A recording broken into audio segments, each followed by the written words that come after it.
Okay, so the next challenge is, with having the bezel on the front as well, is to get it to sit straight, so when this is mounted the beams obviously shoot straight, and that we can still get this on the front, which we can. In actual fact, I might be able to bring that closer to there.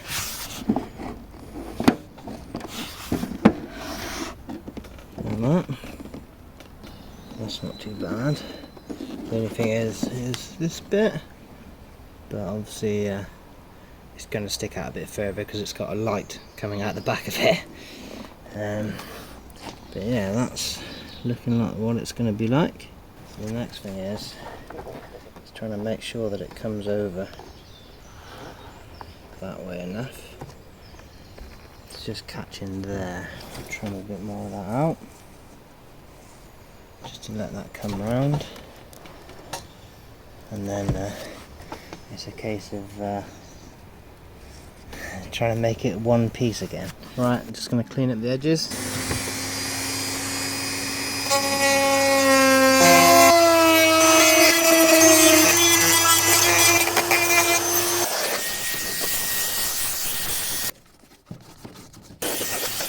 Just this little bit I was catching.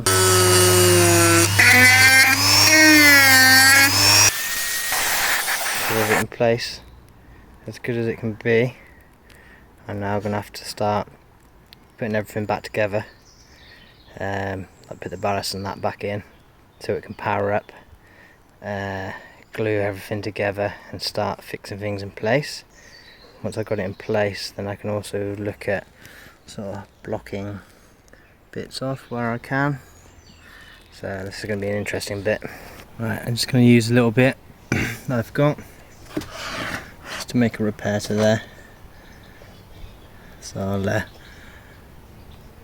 cut it to size and then plastic weld it in.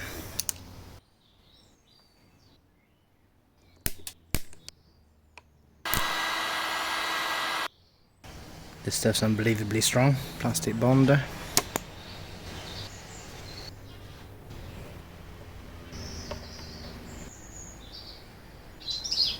Do all the repairs first before I start doing anything else. There's a little nick there, so I'll melt that, put that back together. There's a little crack in there, so I'll put some of this in there.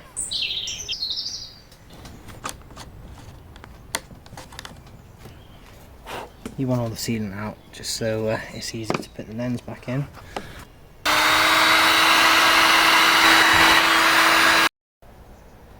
That is it for the repairs.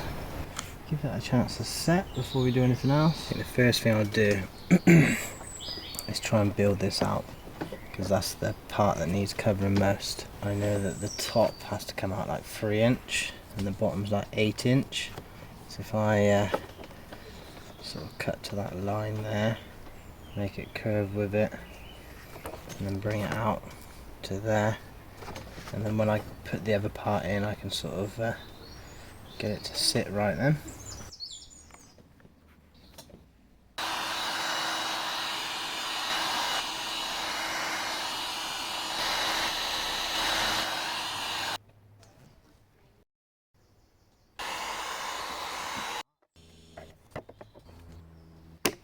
Close enough now. Plastic weld it, seal it, that would be decent.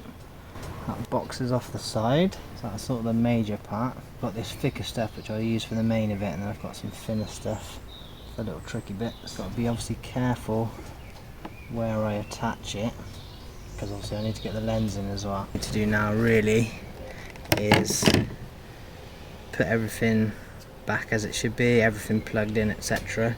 Put the ballast in and fix this in position inside here where I want it, and then I can carry on building around it then. Now to release it from its cocoon.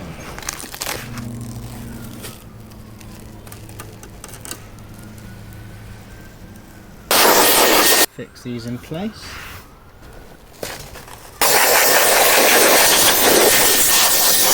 The just clean films left marks. Now you have to be very careful with this stuff because it marks easily. Do not tape it because you will just rip it off, so I have to gently clean that off. You have to be very gentle to clean anything off these, so you scratch easily. You're not going to get it perfect, but you can't wipe too hard, it will just come off. You need to avoid putting anything on them at all, but obviously you want to keep them protected as well, so it's difficult.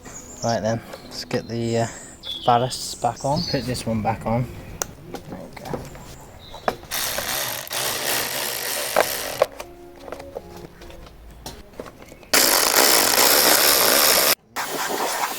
This back in.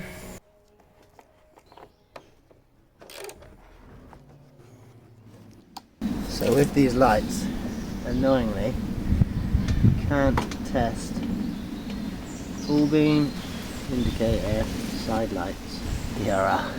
Nothing else works. So without being able to test anything else, all I can do is make sure that the dip beam works before I start sealing it up, which it does. So now I can start sealing it up.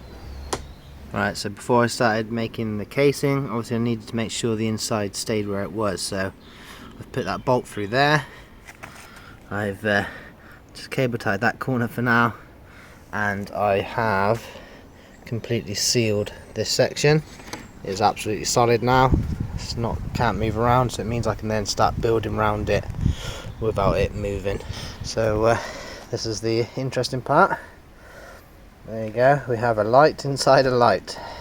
Right, I'm just going to put some sealant around this one, because I'll keep that because obviously it helps give it strength and holds it as tight over this way as possible, because obviously that end it's really tight.